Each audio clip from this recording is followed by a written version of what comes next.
तो सारी चीजें सही है। आपने सारी चीजें, आपने जो सारी बातें उन्होंने कहा सब सही है। ऑपरेशन सिंदूर जब देश में चल रहा था तो हमारे देश की सेना तो जवाब दे रही थी। डोनाल्ड ट्रंप कि क्या मतलब उनका क्या इंटरफेयर करने का था?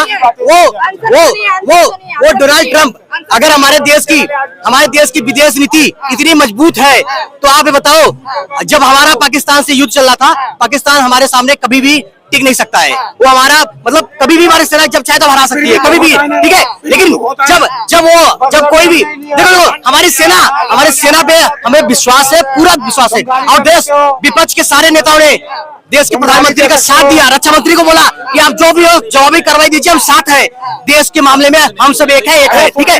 लेकिन मैं बता रहा हूँ, पूछ रहा हूँ, ऑपरेशन सिंदूर अगर इतना तेज हमारा देश के साथ विदेशी नीति, इतना हजार करोड़ रुपया मोदी जी ने विदेश भ्रमण करके खर्चा किया, हमारे साथ कौन देश खड़ा था? चाइना, पाकिस्तान के साथ बहुत सारी कंट्री हमारे साथ कोई साथ नहीं खड़ा था। तो ये इनकी विदेश नीति है।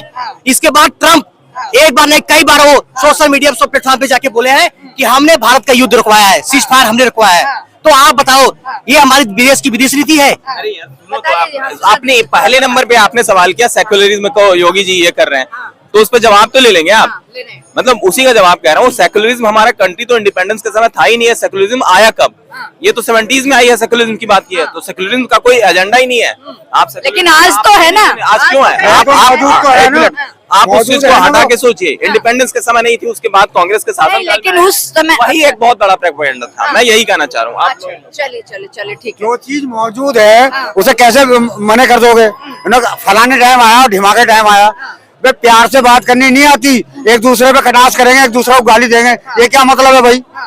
कानून नहीं रोक रही, कोई नेता नहीं रोकता, कोई सरकार नहीं रोक रही, कोई कुछ भी कह देता, इसका क्या मतलब है? तानाशाही नहीं तो क्या है ये? असल में क्या है जी कि जब इलेक्शन आ रहे हैं तब कहीं ना कहीं कुछ ना कुछ इस तरह का सुगाफा छोड़ दिया जाता है कि जनता आपस में परेशान होती है।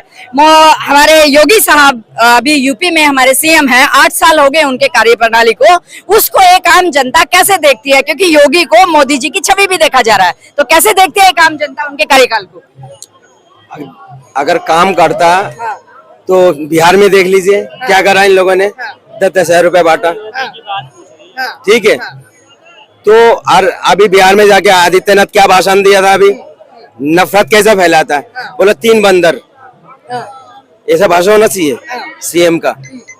ऐसा होना चाहिए? बताइए ना। और जनता कमेंट करके बताएगी। और ये आदित्यनाथ एक संत आदमी है। संत आदमी तो वो होता है जैसे प्रेमानंद महाराज, उनके मुंह से फूल बरसते हैं, और ये संत आदमी है। संत आदमी कभी भी राजनीति में नहीं आते। अब तो खैर वो राजनीति में आ गए और 8 साल हो गए उनको। तो हमारे देश में पहले, अब तो खैर सीएम है, लेकिन उससे पहले मेंबर ऑफ पार्लियामेंट थे। ठीक है। मैं कह रहा हूँ जो आपने जो इतने नफरत बो रहे हो, आपको तो भुगतना नहीं है, आपका तो और कोई आगे पीछे है ही नहीं है, ना औलाद है, ना बीबी है, ना बच्चे है, वो भुगतेगा। ये हमारा देश जो चला रहा है, कौन चला रहा है बताओ? जिसका कोई आगे पीछे नहीं है। एक IAS बनता है ना, काफी साल पढ़ाई करता है, फिर एक जिला संभालता है, और आज के नेता अनपढ़ नेता बड़े बड़े पदों में बैठा हुआ है, बैठा नहीं है। मैंने इनका मतलब क्या है? गरीब बच्चे नहीं बन सकता। क्यों नहीं बन सकता गरीब बच्चे?